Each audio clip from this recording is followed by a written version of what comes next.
Today on the show, I've got Andy Levey. He's the CMO of Museum of Illusions. He's got over 20 years of experience shaping conversation-driving brands across entertainment, hospitality, and lifestyle industries. Today, he's leading the charge for one of the world's fastest-growing experiential brands, captivating global audiences with interactive, perspective-shifting installations that blend science, art, and wonder.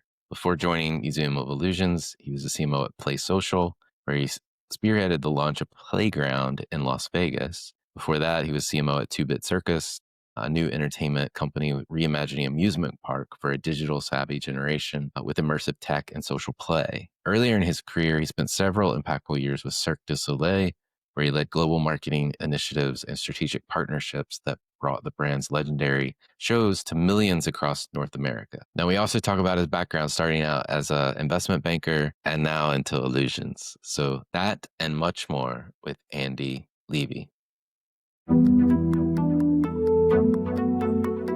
Are you ready to go beyond the basics of marketing? I'm Alan Hart, and this is Marketing Beyond, where I chat with the world's leading chief marketing officers and business innovators to share ideas that spark change and inspire you to challenge the status quo. Join us as we explore the future of marketing and its endless potential.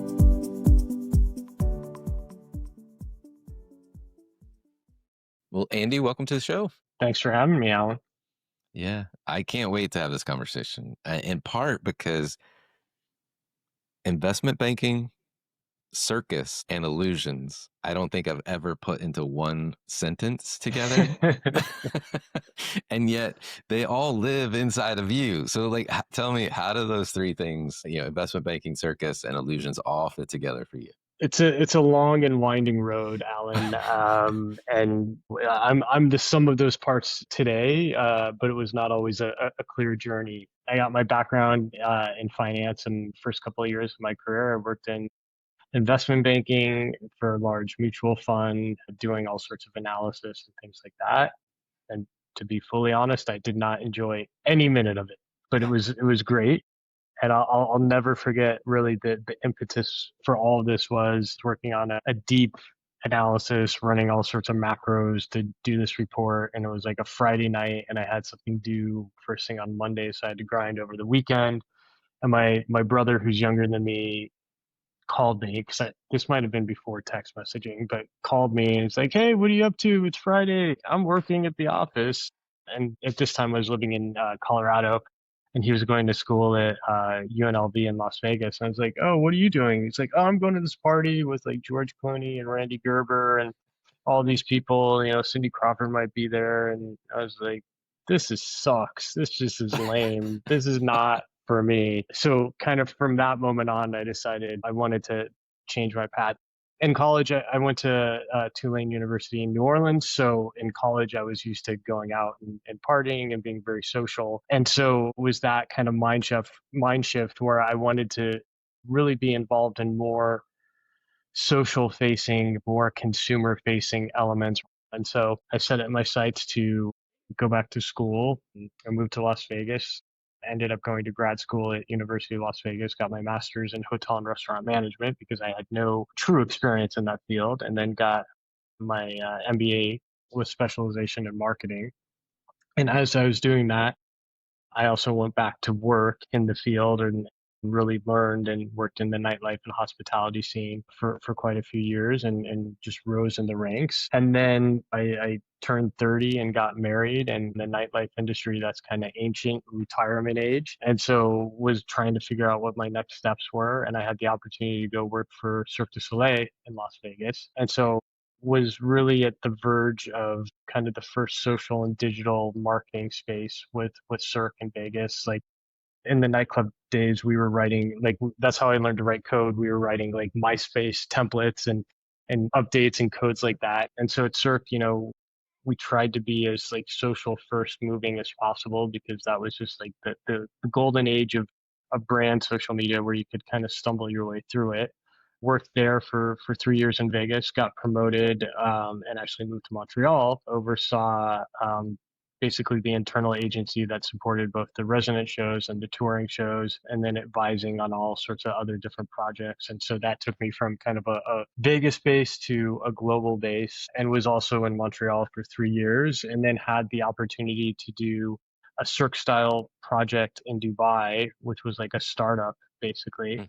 and was in Dubai for 3 years. And that was an amazing time. My family still wishes that we lived there. And so that was my second circus, working for the Dragon group there. And then after that, moved to Los Angeles to start to work for a startup company called Two-Bit Circus, which was more of a experiential digital circus, location-based amusement park, and was there for 3 years in LA. And then we had the opportunity to do a couple of other projects that were larger scale. We opened one in Dallas, and then we were experimenting with the hotel concept as well. And that unfortunately fell through. And so after that, moved into consulting with, location-based entertainment concepts, shows, touring, things like that. And then had the opportunity to come to Museum of Illusions about a year ago with some of my former colleagues that I've worked with in the past from Two-Bit Circus and elsewhere. And it's just been amazing. It's truly cool concept. I can talk a bit, Yeah. more about it, but, just kind of the best of both worlds, with, investment banking, like I said, there's no emotional, but what I've learned throughout my career, working with nightlife, entertainment, and experiential is these are emotional products. And whether or not you think of it like that, they truly are, because you're always going to remember, hey, I met my spouse at this nightclub, or I took my kid to this Cirque show, or oh my gosh, I brought my daughter's group, field trip group to Museum of Illusions. And so you kind of like cement these memories, or tattoo these memories on your brain, and just have these moments that you'll always remember. And so for something like Museum of Illusions, it was a visual concept, really cool, really different. There's an educational component, there's a Instagram and social component to it. But yeah, just an amazing opportunity to come and join them, and just they're on a rapid growth trajectory. So that kind of like sums up where I've been, and where I No. am today. Well, I thanks for putting all the pieces together in terms of like investment banking, moved into circus and the experiential component of the businesses you've done, and now Museum of Illusions. You kind of talked about what brought you to Museum of Illusions, but maybe we can double click on like what it is. Yep. I've never heard of them. How do I think about going to a Museum of Illusions?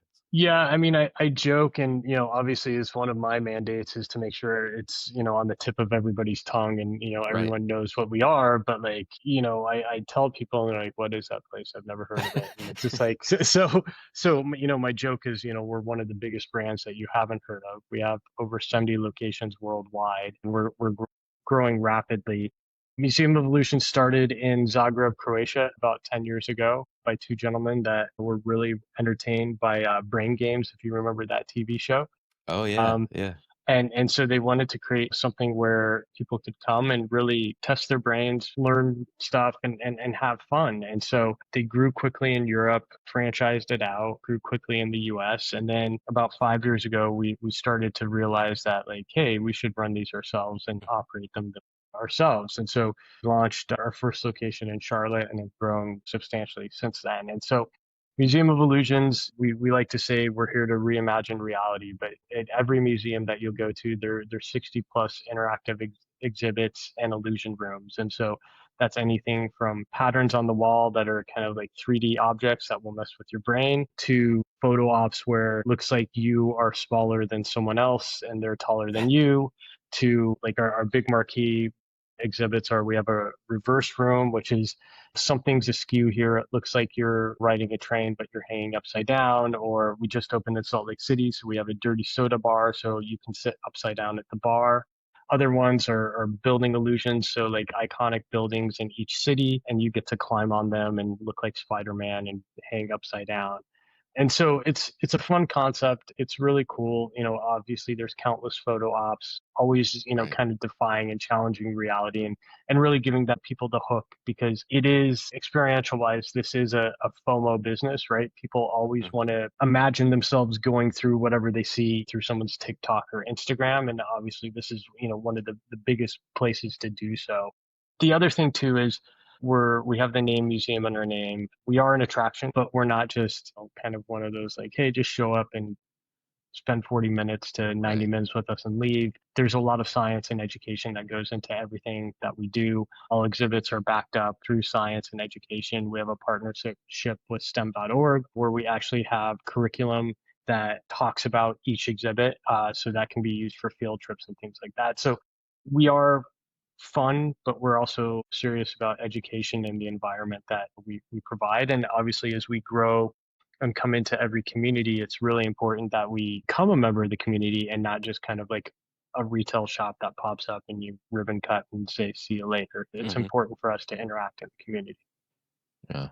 One of, I mean, I think in our last conversation, one of your top audiences was tapping into Gen Z and millennials. We also know, I think, from research that their experiential and experiences are kind of key to those kind of large demographics. Yeah. How are you tapping into that audience, if you will?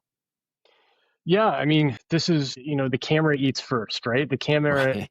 experiences all of this first. And so for us, making sure that every exhibit, every opportunity becomes a photo op, a video op, a GIF op, a meme op for those audiences. And what we found is we work very closely with creators. We have creators that we work with in house that we have on the team that travel to location from location and start to put together little cute shorts and videos and things like that. But in every market we go to, we actually do get an outpouring of creators and influencers who want to be able to showcase this because it's visually appealing, right? And it adds a Hmm. nice aesthetic to whatever their theme or their brand is as that creator. And so we found really working closely with content creators and influencers has driven huge awareness. We've had stuff where we'll do ticket trade, or we've had stuff where we've had people come in, we've had stuff where Hmm. we pay creators, and it's always funny to see where all of those land. And sometimes it's someone that you don't even talk to and haven't engaged with that ends up going viral and getting million plus views that you're like, oh, we got to reach out to that person. We want to, make them a Right. brand ambassador and bring them into the fold. And other stuff, it's funny. Like obviously, I'm sure as in other episodes, if you talk to their CMOs and you talk to other people in the marketing industry, is like everyone's like, oh, we want it to go viral, and obviously, there's no such Right. thing as that. But the things that you think are going to work sometimes don't, and then the things you don't think about whatsoever, all of a sudden get 20 million views. We have a TikTok and Instagram video that's been distributed on both platforms. And between the two of them, I think it has like 35 million views. And it's just people like hanging upside down. Normal shot on phone, not high production value. And like Hmm. it just clicks, right? And Hmm. so, I also think it's important. We have an awesome team that one of them is a Gen Z slash millennial. Like they're designing the content and the marketing for that audience rather than old man me trying to do it and trying to think what's hip and cool. Right, right. How you mentioned like social media influencers, creators, like what's your approach to marketing this business? And as you see it, the state of marketing, if you will. Yeah, I mean, this is a bit different because experiential like and you see it across the board in experiential. You always see these like static images of people high-fiving and smiling, and it's so staged and fake and not real. And maybe I'm biased because I spent a lot of time in this industry, but when I see it, I'm just like, "Oh, that poor marketing team," or like these guys like, because that's the thing, like I said, this is a FOMO industry. You have to We have to be video first. Everything that we do has to be video centric. And whether that's a 30-second spot, a 60-second spot, or just like Mhm. a 7-second repeat boomerang type of thing, like you have to show it because otherwise, like it's hard for people to imagine it. And like just a static image just doesn't convey the the WTF of our experience, right? And so for us, we're heavy on digital as far as our investment and really our marketing spend. So heavy on digital. So obviously driving awareness through platforms like Meta, Instagram, Facebook, doing hyper targeted stuff in certain markets and certain geofences with Snapchat, driving awareness with TikTok, and then catching all of that through search intent as well. But for us, it's just making sure that the visuals are good, they tell the story and they give that hook for someone to be like, wait, what is that? I need to experience more. Or I saw that cool family doing that thing. That needs to be us. And I want to be able to use that as social currency so I can share that with my audience as well. Right. Well, you've highlighted many elements of your marketing mix. So you've got kind of like digital first, it seems, and video is a large component of that. You're on the platforms, all the different social platforms. You've got creators, you got customers, you got people are user generating content around your properties, Yes. if you will. Yes. Yeah. How do you? I mean, I guess are there other components of the marketing mix we haven't talked about? And then Yeah. how do you There's amplify those efforts? Yeah, so those are obviously the flashy, right in front of everybody types of things. But what's Mhm. really important for us too is, we call it establishing the base. So whether it's a new market or existing market, the things that we have to do are we establish ourselves as a partner with whatever the tourism board or local visitor authority is, because obviously they're big advocate for all activities going on in that DMA and that city, right? And so they'll expose us to opportunities. Obviously, conventions come in. Where group sales is a huge component of us. So making sure that we have a partnership with them as well. Working with boots on the ground as far as local PR agency and national PR agency, making sure that we're always represented when the timing is right, when the theming is right. We're a great place to visit during special occasions, especially because we do veer a bit younger in terms of demos. So like Mhm. summer was big for us because kids are out of school. 3-day weekends are big for us because we're something to do, especially when the weather's warm or when it's cold and you're stuck in the house all Right. day. Making sure we're getting in front of people, whether it's through TV, radio, things like that, with our PR agency. So that's extremely important. The other thing too is looking at what our local proximity looks like. Who are our neighbors? Who can we partner with? We are a relatively simple operation in the fact that there's no food and beverage. You're just going there and experiencing the Mm. illusions. So we're the perfect opportunity to do something pre-dinner or post-dinner or pre-event or Mm. post-event. And so making sure that if there's a wine bar next to us, that we're partnering with them. If there's another event going on in town, that we're the best way to warm yourself up for that event. So those have been a component. One of the big things for us as well is CRM as well, and that's something we've gone in and established Right. is really started to do heavy duty data collection and email and SMS collection as well. So like every new market we go into, we'll do a landing page and a contest where you can win tickets to the museum. We partner with the local hotel partner or local restaurant. We did this in a few markets and we got 10 to 15,000 emails in the span of 2 weeks. And then that Wow. becomes another marketing arm for us. And the fact that if we're launching a promotion or we're doing a special or things like that, we can then SMS those people, we can email those people. And then it also becomes a tool for us as we go into various markets. We can say, hey, we have a database of 100,000 people in this market. Do you want to advertise using our channels? Do you want to be a part of our newsletter? And that becomes just another either revenue generator or partnership where we can trade data and things like that. So like I said, like high level, yeah, we're on TikTok and Instagram, but there's a huge data component and really partnership component that we work on. And then we also Mm. have an awesome group sales team as well who are going out and both closing inbound deals and hustling for outbound deals as well, because we're a great place to have a product launch. We're a great place to have a field trip, birthday parties, things like that. I love it. I mean, you've got like a whole flywheel to go in there, like, We're in trying. terms of We're trying. you got the local PR, like I could see that really playing a big role in launches, Yes. openings, etc. Not to say it doesn't have longer legs than that, but definitely see it there. And then you got the like email, data, CRM capture, and the like flywheel that creates potentially with the partners you're also trying to build, Yeah, next door, side exactly. door. I call Yeah. it the engine, and we've got to rev the engine, and it's really important. And the PR things and having a schedule and having themes and having events are extremely important as well, because that's from my experience working in this industry. I my team always like tells me it's not this, but this is what I say is it's the easiest thing to launch concepts because it. And when I say easy, it's not easy. Any concept, it's hard to launch, Mm. right? You've got Right. construction, you've got permitting, you've got all that stuff. But it's easy to throw a bunch of money at this stuff and be like, hey, PR, hey, advertising, we've got flare guns. we're open. That's the easy part, right? Mhm. Once you're open, that's really when it becomes harder. Like everyone forgets about you 3 months, 6 months, even a year later. So what are you doing to pop back up into those conversations?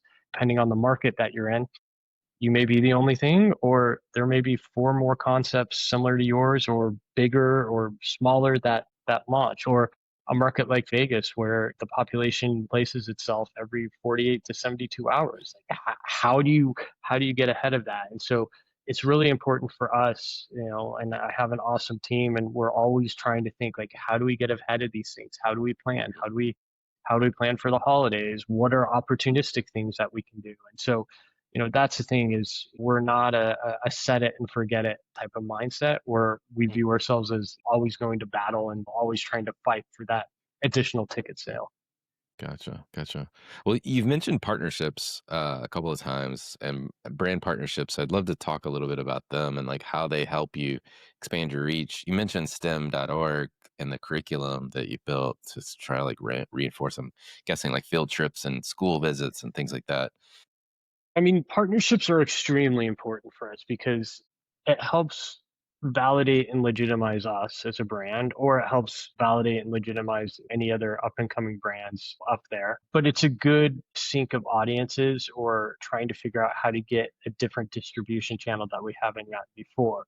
With STEM.org, they've been an awesome partner and they really help legitimize what we want to do because we're able to back that educational claim with actual facts, actual curriculum, actual, science behind it. So we're not just your mom and pop place saying like, "Hey, come and have your field trip here," and like you don't know if it's educational or not. So Right. that's been a big component for us. For Valentine's Day and for the first two quarters, we did a partnership with Match where they did speed dating and meetups at our locations. And it was a great way, interesting way to break the ice and just drive more people to our venues and museums that had been there before. And also gives Match another outlet rather than a bar or a restaurant to hold your event at. There's other stuff we've had opportunities at Comic Con and then local partners like breweries like in Denver and Charlotte that have done Museum of Illusion style beer and things like that. So it's just how do you get the way we view it is how do you get more distribution and more reach? And then how do you talk to another audience that you may not be able to afford to talk to, or you may not Mm. even had to think that you needed to talk to them and then they drive in and then, like we talked about with like the CRM component, then it also becomes a great distribution tool for that partner as we Mm. amplify their launch, this partnership as well. So for us, like we've only gotten started on this, and obviously we've been successful. Like we just did in the month of July for July 4th, we did a partnership with vettix.org, and they provide tickets to veterans, and then we'll do another partnership with them during Veterans Day as well. So again, trying to be community pillar, trying to give back, trying to figure out, who can reach an audience that, like I said, we may not be able to afford or they Mm. just may not be in our wheelhouse and how do we bring them in? Yeah. I mean, as you talk about this, like I'm thinking of how much like other marketers, frankly, could learn from how to take kind of a fixed asset, right? And make it unique and interesting to multiple types of people at various times in the year and just kind of keep it continuously keep it fresh, right? Yeah. I work with many different types of companies from consumer products to financial services and frankly there's some boring products out there, right? Like it's almost more about like how you talk about it, how you encase the product. And you guys have a very interesting product, I should say. But like how do you encase that in something that is contextually relevant at a point in time? You've been this is kind of like a little bit of a masterclass on how you're doing that. Thanks. I mean, it's tough, right? Because like I've done Yeah. consulting before and I've worked on boring products, and it's tough Yeah. when it's a boring product. I'm not gonna It is lie. tough. Yeah. It's Yeah. tough. Yeah. Like Right. you can only sell so many pieces of paper. No one wants to buy paper for Valentine's Day. Like there's Right. nothing romantic about it, right? That's why I'm here. That's why I continue to want to work in this industry and be the person you go to when you want to open up one of these concepts or places like that. Mm. Because like there is a science to it. There is an experience to it. I think that's the big thing is like most of the time, like we're pretty good here of like high fiving when things go right. But I think people don't understand that like, okay, sure, like you can market your product, whether it's the paper, whether it's an experience or things like that, but like you have to think of those beats throughout the year. You have to think of where these overlaps, and you always have to say like, okay, how can we drive it further? And I think there are a lot of people that just kind of either rest on their laurels or say, hey, we got a big billboard unit in Times Square. We did this thing. It's okay. So what? What's next? How can you further, right? And that's one of my favorite things is trying to figure out how to connect the dots and where to connect the dots. And sometimes we'll shoot for the moon, but then you have other, more opportunistic brands that want to say, hey, yeah, we'll take a chance on this, or this is something that we'd love to partner with. Let's see how it works. Sometimes it works, sometimes it doesn't work, but like if you don't try, you're never going to find out. Yeah. No, I love it. I love it. Well, again, I do applaud. I mean, you've got like, holidays planning, you've got like partnerships, you got data strategies, like you've got a lot cooking that I hadn't really thought about in terms of how it applies to the Museum of Illusions business. So it's pretty interesting what you got in place. One of the things we love to do is get to know you a little bit better. We know that you've got quite a varied background, Yeah. very interesting. But one of the questions I love to ask everyone that comes on the show is, has there been an experience of your past that defines or makes up who you are today? Yeah. I mean, I think this is kind of like advice, but the experience that I have is I lived abroad for 2 years. I lived in Paris when I was 20 and 21. And it really taught me how to be way more independent than anything else and figuring it out and realizing that like my mom and dad or no one else is going to solve these problems for me, right? And so ever since I did that, I realized like I have to solve problems on my own and I have to figure these things out. And then when I moved to Dubai, working for the startup, so working for a startup within a foreign country, it's like the exponentially more difficult, but working for a startup was amazing because you had to play every role possible and do every role possible. And you kind of figure out like how everything works, right? And so then as you move up, like, for me moving up to the C level, like I have a general understanding of how every facet of my marketing team works because Right. I've had that experience rather than being someone who just either specializes in social or PR or digital and has no idea how any other area works. So I think those kind of were two inflection points. Like the living abroad really inspired me to be quite nomadic in my lifestyle. Like I said, we've moved 4 or 5 times in the past 11 years.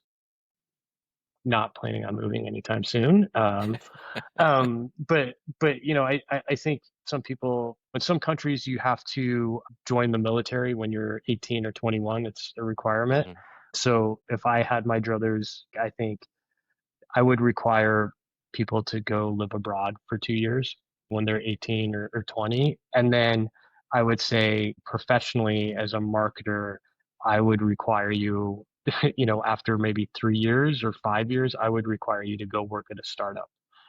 And I think those two things combined, listen, I'm not the end all be all of anything, but like I think those two things combined really helped drive me forward and help me understand how to be a driver of force and how to control and how to like drive revenue, drive brand forward and understand that like I'm the only one who can push these things forward and I can motivate my team to do it and empower my team to do it as well.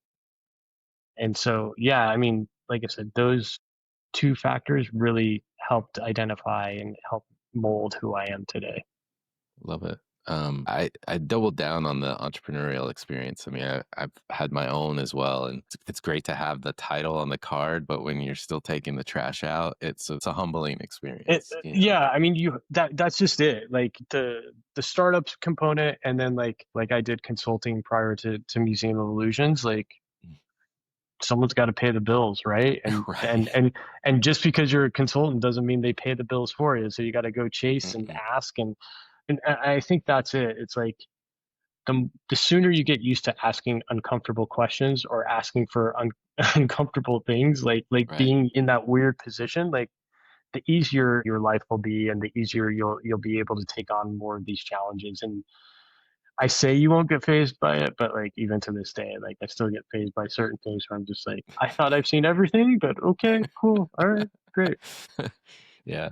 Well, also, what advice would you give the younger Andy? I mean, the younger me, I think if I stuck in finance, I'd probably be a lot wealthier. But would I be happy and would I have lived all across the Right. world? Probably not. I think it took me until I was in my 40s to really find my voice in terms Mm, of, like I said, like I view myself as both a driver and someone who empowers their team, but I can also be really annoying too because I want to get stuff done, right? And I've learned that through prior bosses and mentors that I had. The reason why these people are so demanding and so successful is because they're demanding and they know what it takes to get the job done. And so for me, I wish I was like that probably a bit earlier in my career. I was a bit like mm, I more vanilla than mhm. anything else. But listen, here I am today, and I'm happy where I am. But yeah, I would just expedite, or accelerate the path a bit earlier. But yeah, Love it. it's good. Awesome. Well, is there a topic either you're trying to learn more about or you think marketers need to be learning more about today? I mean, obviously, the hot button topic with everybody is AI, right? And what does it mean? Yeah. Is it going to take your job? Is it going to automate? Is it going to replace your agency? Is it going to make microwavy dinner? What is it going to do? I think you have to understand when it comes to that, like for us, like we're trying to figure out LLMs and what it means for how people are discovering us in terms of like search versus like chat GPTing it. So I Yeah. think it's understanding like the context of all that in terms of automations. Like we have a lot of good automations in place, and it's just more like how, at least I think like it's not going to replace people, it'll replace certain functions that you have, and then Mm, you still need the people component to prompt and right. really understand and interpolate or interpret, the data that you want. So for us, it's more how do we move faster and how do we become more efficient using all these automations and things like that. Yeah, I mean, I'm curious about everything naturally, but honestly, like what keeps me up at night job wise is just how do we continue to sell more tickets. So I'm always curious into whether it's new technology, new platforms, things like that, and Mm, what'll it do? How can we adapt it for us, and how can we test it fast and mm, either fail fast or succeed fast with it? makes sense. Are there any like trends or subcultures that you've noticed out in the world? Things that make you think a little differently or I mean, my kids are 9 and 12, so everything that they're telling me about internet culture makes me feel really old because I thought I used to be with it or understanding it, and there's stuff they tell me now. And I was just so for me, it's like really understanding the speed at which all these kind of trends and cultural things go, and then also kind of filtering it like, okay, if my 9-year-old is saying this, how can I market to a 9-year-old, or how can I market to a 12-year-old to get them to right. convince their parents to make a purchase, right? R- So in a lot of ways, my kids are my lab. I say that in a very caring way. I love my kids; Right. they're awesome. But like and I think that's the other thing too, because working in experiential, like I take my kids everywhere to all sorts of concepts to really understand what Mm, makes them tick and what makes them want to enjoy or value the experience, because that's the thing with all this stuff, right? You may not be exposed to it, but your kids are going to be exposed to it, and then you want your kids are going to tell you like, hey dad, or hey mom, like I want to go see that place, and you're like, what is this place? And right. go down the rabbit hole. So like trying to understand how the younger generation consumes what we're putting out there or consumes things, and how we can adapt from that. Mm. Yeah, it's super fascinating. I mean, y- you got me thinking because my daughter's 17, so it's like Instagram is a big part of like what Yeah, we look at together, yeah, right? And her, giggling and laughing over on the couch on the other end of the couch. I'm like, what are you like? What's going on over there? Like, tell me, yeah, show me. And it's some of the funniest stuff in the world some days, and other times I'm like, Okay, I didn't get that one. I don't Well, know. it's crazy the difference in age and the algorithms. Like, yeah, Yeah, my kids don't have phones yet, and so they'll go on our phones to access their account, and occasionally, obviously, we'll check in on it. And I was just like, why are you getting served this stuff? What is this? What were you even looking at to get served these things? right, You right. know, and so it's like a world of difference. And even though I work in this industry, it's so weird for me to be like, how far interests are Right. so different Yeah, between, our age range and obviously female versus male and things like that. It's crazy to me. yeah, that is wild. That is wild. All right. Well, last question for you. What do you think Yeah. is the largest opportunity or threat facing marketers today? Where do I start? Um, I mean, listen, it's challenging times all around, right? There's macroeconomic conditions, there's things like that, but for us, like, people still want to be entertained, people still want to have a good time, and that's what we bank on. So I think keeping in mind, obviously, depending on what you're marketing, what type of project you're there as a form of entertainment or distraction or relief for someone. And so starting to lean into that and contextually in the environment we're at, people need a laugh. People need Hmm. to forget what's going on, not to make it topical, but like people want to Right, relax, right?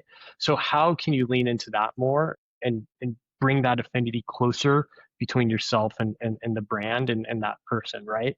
So I think obviously probably the biggest opportunity and threat, like double-edged sword, is like, how do you become a part of like the cultural zeitgeist? right. But is that good enough, right? Like, you can be part of the cultural zeitgeist, but are people actually going to buy that product or use that service, Mhm. right? And then does the advertising, does the marketing, does the social content live up to the experience or the product itself? Or vice Right. versa, right? Like, you could have an excellent product and crappy marketing, right? And then you could have excellent marketing and a crappy product. And so that's the thing. Like, through my career, like, I've been on both sides, right? And so you get the reviews, and it's stressful and it's tough. And so I think, how do you make sure you align, whether it's a single owned business, whether it's a large corporation, whether it's a startup? How do you make sure that the experience and the product is what the people want, Mm. and you're getting those NPS scores, or you're getting those great Yelp reviews or Google Right. reviews or things like that? So really matching that up and listening to the people. Yeah, Love I it. mean, other threats to marketers, I think it's easy to say, hey, these are good ideas, or like, yeah, this is where I was going with this. So YouTube, Instagram, they're all wonderful platforms, but you start to get people who are like us right now, talking heads, right? Who Right. are, Right. who are experts on things, but like, you really have to make sure, if you're following these people's advice, that Hmm. you're not just following it at the surface level, you're actually living and breathing it and doing it. For your listeners, feel free to check in with me and touch base if you want to learn about experiential. But it's one thing just to listen to the experts, it's another to kind of go down that rabbit hole. And just because I say, hey, it should be like this, or someone else says, hey, you should be doing TikTok or whatever, doesn't is it a fit for what your product or your brand is? Right. And then what can you learn from it? Like, I think that's the thing for me. Now I'm rambling, but I think that's the thing for me, is like, I also look at under industries, because I don't believe the experiential industry has the best marketing out there. I think there's a lot of Mm. just kind of basic stuff that's done. So I try to look at other industries to be like, okay, cool. How can we apply that to us? Right. This is something different, or this is something unique, or because we sell tickets, a lot of times we'll look at like what festivals do or what concerts do, and like, Right. oh, that's an interesting thing, they're doing an upsell with this, can we do that? So I think it's important, and also like, step outside of whatever your industry is or your role, and see what inspires you. Yeah, I love that. I think it's great advice, and it goes back to the concept you talked about. In my mind, as you describe this, and like the making sure it fits your business, not just adapting to like whatever's being talked about in the internet sphere today, but it's the engine block that you talked about, like the like getting the engine right, right? It's not just about like being a part of culture, but is it part of culture that drives people to buy? Because Right. otherwise, like the engine started, but it didn't get a couple cycles in, right? Like, Right. uh, how do I constantly improve the engine? And like you're, looking at other businesses and trying to figure out what might work for your engine, testing, learning, applying it, see if it works, see if it optimizes, see if you can get a little bit more horsepower out of it or not.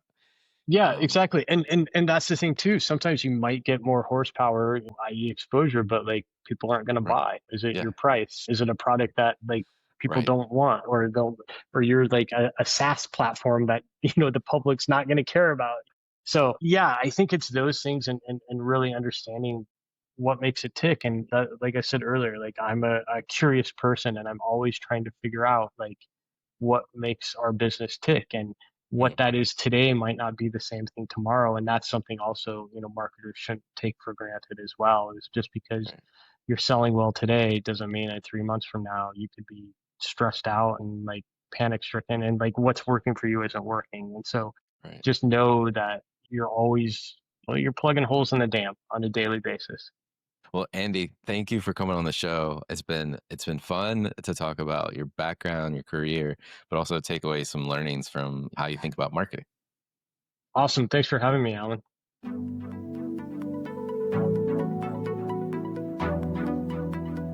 Hi, it's Alan again. Marketing Beyond is a Deloitte digital podcast. It's created and hosted by me, Alan Hart, and produced by Sam Robertson. We have even more cutting-edge marketing insights headed your way. Be sure to subscribe to our channel to stay up to date with our latest episodes. I love hearing from listeners. Share your thoughts about the episode, the topic covered, or the show by commenting on this video or emailing me at marketingbeyond@deloitte.com. If you're interested in more conversations with industry visionaries, we invite you to explore other Deloitte Digital podcasts at deloittedigital.com/US/podcast. There you'll find the Marketing Beyond webpage with complete show notes and links to what we discussed in the episode today. I'm Alan Hart, and this is Marketing Beyond.